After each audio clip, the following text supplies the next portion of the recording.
क्या इबादत का हक रास्ते रोककर ही मिलता है या फिर आम आदमी की परेशानी से ऊपर है धर्म?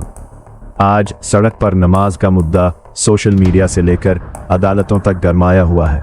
एक तरफ जहां धार्मिक आज़ादी की बात हो रही है, वहीं दूसरी तरफ ट्रैफिक नियमों और कानून का सवाल खड़ा है।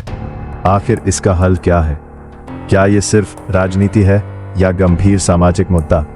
देखिए आज के न्यूज़ डिबेट्स के सबसे चौंकाने वाले क्लिप्स और जानिए असली सच्चाई।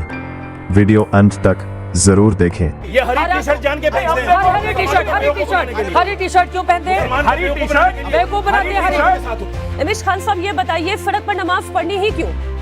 इस्लामिक स्कॉलर कह रहे हैं कि मस्जिद में भी जब नमाज पढ़ने जाते हैं लोग सुंदर कपड़े पहन के इत्र लगाकर अच्छे से जाते हैं, साफ सुथरी जगह पर बैठ कर नमाज पढ़ते हैं। सड़क पर क्यों नमाज पढ़ते? मौलाना फैज, मैं जब इस पर रिसर्च कर रहा था, मुझे लगा जो लोगों ने बताया, मैं भाई इस्लाम का जानकार नहीं हूँ, शरिया मैं तो जानता नहीं हूँ प्रभु, आप बताएंगे मौलाना फैज। लोग कह रहे थे कि इसमें 2-3 चीजें होती हैं। एक तो अपनी जगह होनी चाहिए जहां पर नमाज पढ़ी जाए, किसी को रोक कर परेशान करके इबादत कबूल ही नहीं होगी।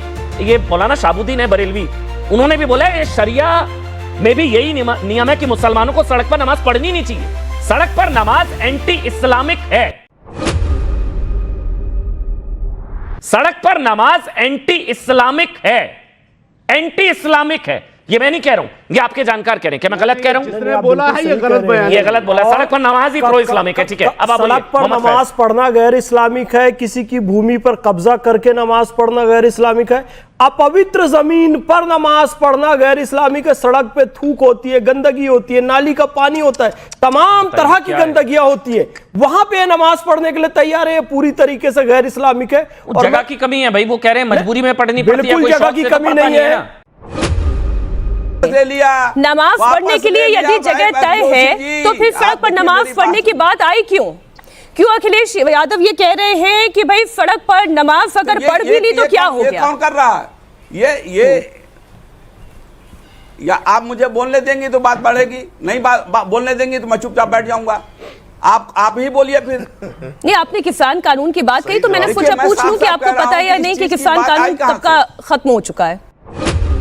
कोई नहीं बैटिंग कर रहा है। अपनी पार्टी की बात करो, अपने मुद्दे बताओ, आपने क्या किया क्या नहीं किया, लेकिन मुसलमान की सियासत, मुसलमान की सियासत बिल्कुल मत करो। बीजेपी हम मुसलमान आपकी सियासत में नहीं आए, हम मुसलमान आपकी सियासत में नहीं आए। पोल खोल दी ना, मैंने पोल खोल दी ना, मैंने पोल खोल। आप किसके एजेंट हैं? मुसलमान के एजेंट घर जाओ, मुसलमान के एजेंट घर जाओ, बीजेपी के एजेंट, मुसलमान के एजेंट घर जाओ, बीजेपी के वोटर, मुसलमान के एजेंट घर जाओ।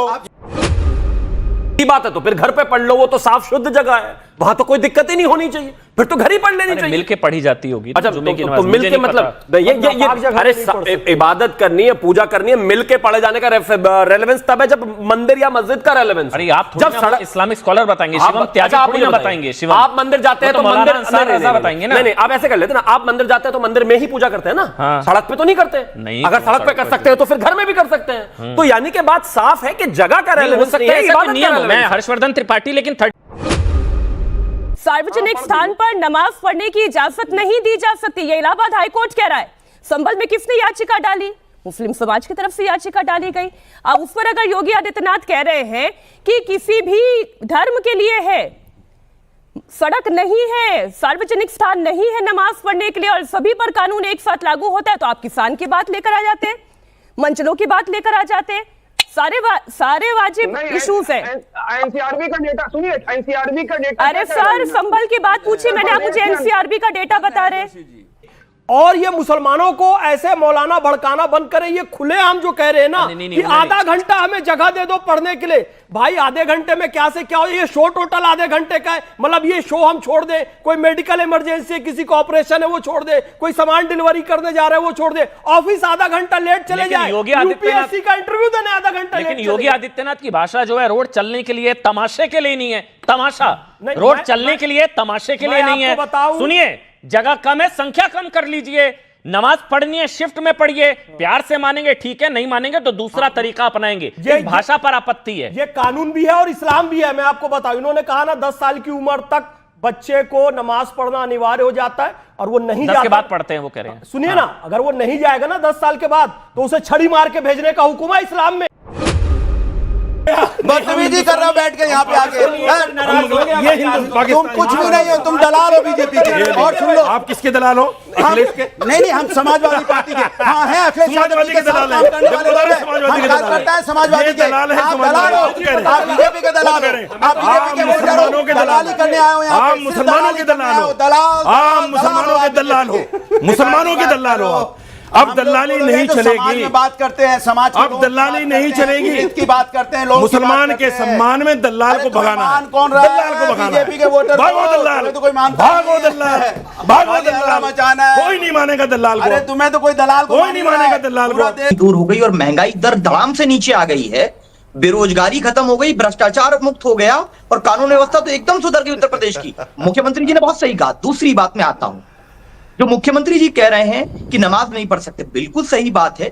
जब कांवड़ यात्रा को मुख्यमंत्री जी ने बंद कर दिया है, जब वहां कोई और दूसरे धर्म की कथा नहीं हो रही है, दूसरे धर्म के लोग मंदिर थानों में नहीं बने हुए हैं, तो फिर नमाज क्यों होगी? समान कानून है ना, ये तो मुख्यमंत्री जी ने कहा है।